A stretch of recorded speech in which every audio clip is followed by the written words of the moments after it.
So good morning guys, we are on the next morning.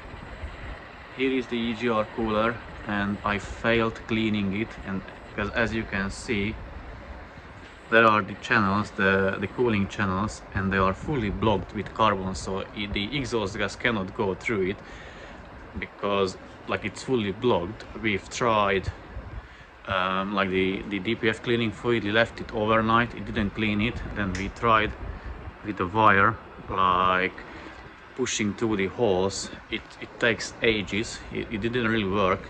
I also tried like a pressurized, like with this one, put the DPF fluid in it and use the compressor, we pressurized it, didn't clean it.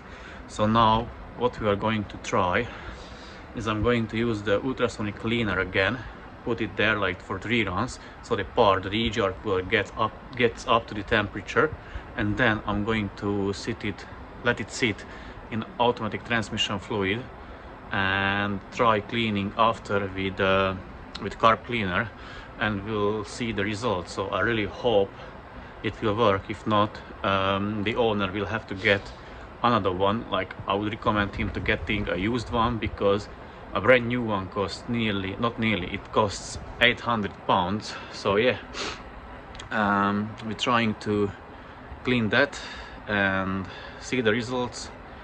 So yeah, stay tuned if you want to see it too. The nightmare with the Peugeot never ends. It seems to be a never-ending story. Let me show you why. So here is the engine out, and we try to fit back the thermostat and that crossover water pipe, whichever you call it, which are here. And you can see here is the rubber o-ring, so they go together. But the problem was this rubber o-ring, which is fitted from the factory on the thermostat, was too thick that I couldn't press them together, and it was always blocking the retainer springs way here. So the rubber, it got stuck here in that groove and didn't go any further. So I had to order a smaller o-ring.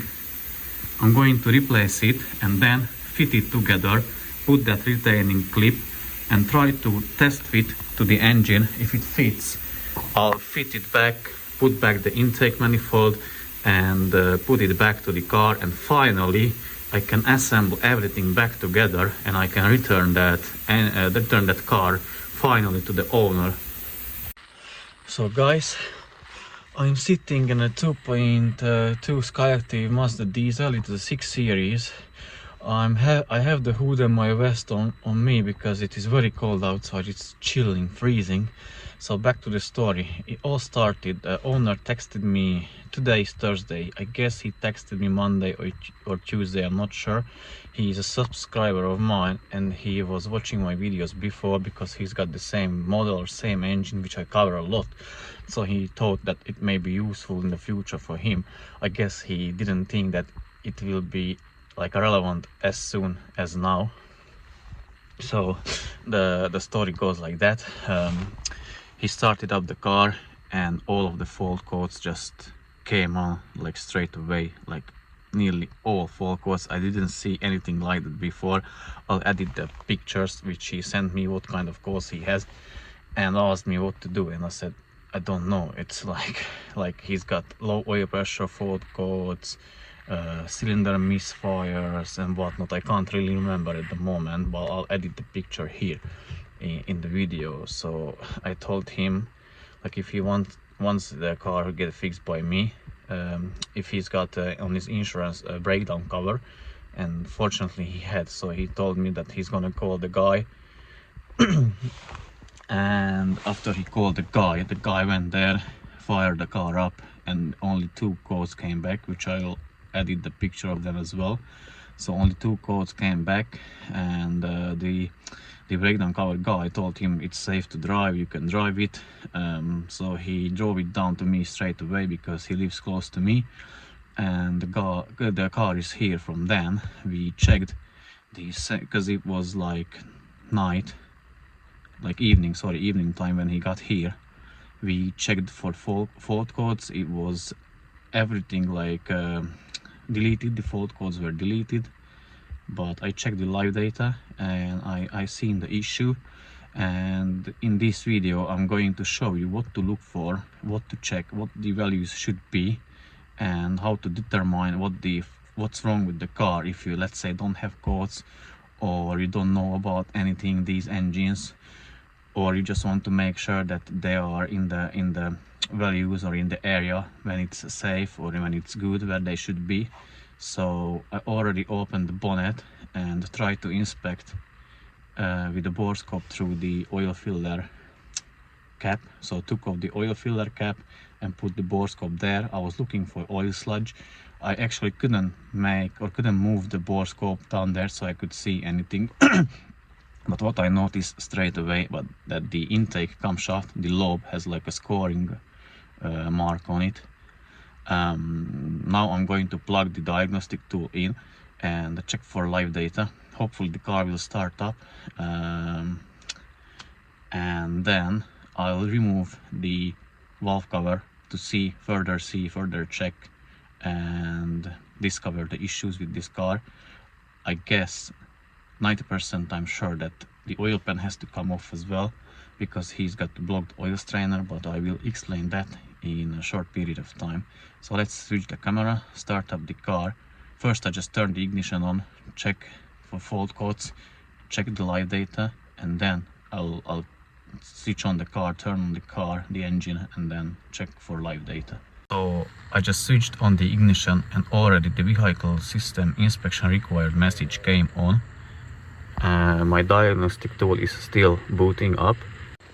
Okay, I ran the diagnostic test and 2 faults came back.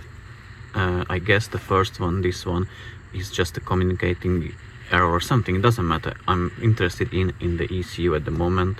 And the fault code is a P258B for the vacuum pump. And yes, I suspected that. And the reason that the vacuum pump is probably bad because of the worn camshaft, I'll explain that later and show obviously once I got the valve cover off. And when we tested this with the owner that night he came, I pressed the brake and that error message, that yellow one, came on straight away, and already he's like live data values for the vacuum pump like extremely high at idle. Sorry, my memory got full. So I was saying that the vacuum pump values were extremely high already when we were diagnosing the car with the owner. So now let's switch it on and check the live data parameters. Okay, I have already pre-selected the actual parameters I want to inspect. So I'm ready to start up the car. Hopefully it will start and nothing will go bad or wrong. So let me start it.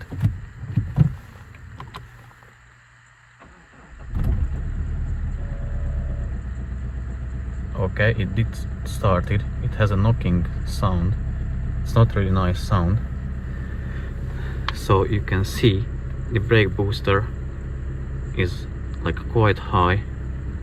Exhaust pressure is a bit higher than supposed to be, and the oil pressure is a bit low as it's supposed to be.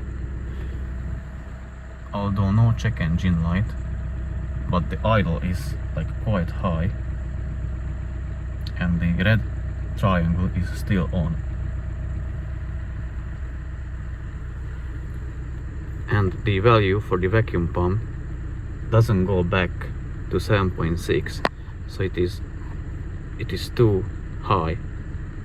I don't really want to rev the car. I want to remove the valve cover to see the damage there's possibly present, and then the oil pump. Let me rev just a tiny bit.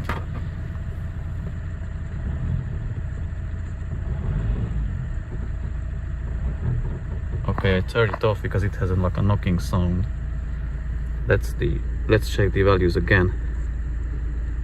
They are bad. The oil pressure, although like seems in the range, but last time we checked it was like only 120 kPa at idle, and it has high idle, a tiny bit higher than it should be. It should be 800 and maybe it has 900. So something is definitely wrong with the car. So I need to take off the valve cover and report further back once I got that. Yeah, so here we are with that faulty Mazda. I already removed 3 injectors. They did come out pretty easily. The 4th is not coming, so I'm going to use my homemade tool for that to remove it. What I noticed that the injectors were already marked, so someone already removed it, and I've seen that the nuts, they are updated ones, so they done the proper tightening torque sequence and procedure, so that's good. I just don't know why they removed it, because the washers on the bottom on the nozzle of the injectors are the old copper ones, so I got no idea what has been done to the car. So let me remove that last one, and then I'm removing the valve cover finally and see what's underneath it. Okay, the valve cover is off. As you can see, it is like very black and dirty. What you want to see usually, if everything should be like yellowish, like metallish color, let's say like this color, or like a bit yellowish. That's still okay. That means the oil changes were done in time and the engine, the top is healthy. Also you can see that oil sludge junk here. Obviously that has to be cleaned, but what is surprising, that the camshaft lobes are not worn. I don't know if you'll be able to see on that one. That's not supposed to be, but usually those wear out, but they are not worn, so the owner is lucky in that way. So only his vacuum pump went bad, which is here, this unit, so that needs to be changed, and this one needs to be cleaned. Obviously I will tell him what I have found out, and then discuss it with him further, what has to be done, what will be done to the car. And also still need the oil pump to be removed, and check the oil strainer and the chain on the oil pump side, onto the oil pump and the crankshaft, if that is not broken. So that has to be changed, checked, sorry. I won't take off the oil pan today, because one more is coming for the oil change, that Meriva, where I stripped the drain plug. And the sensor should come for another Mazda, the exhaust pressure sensor, that one. I don't know if you can see, it doesn't matter, that one. So I'll do a test, how to test it, what to look for, and how to change it. So that's supposed to be coming today as well. But yeah, that's it for this car for today, and I'll let the owner know what I found out. The oil change is done.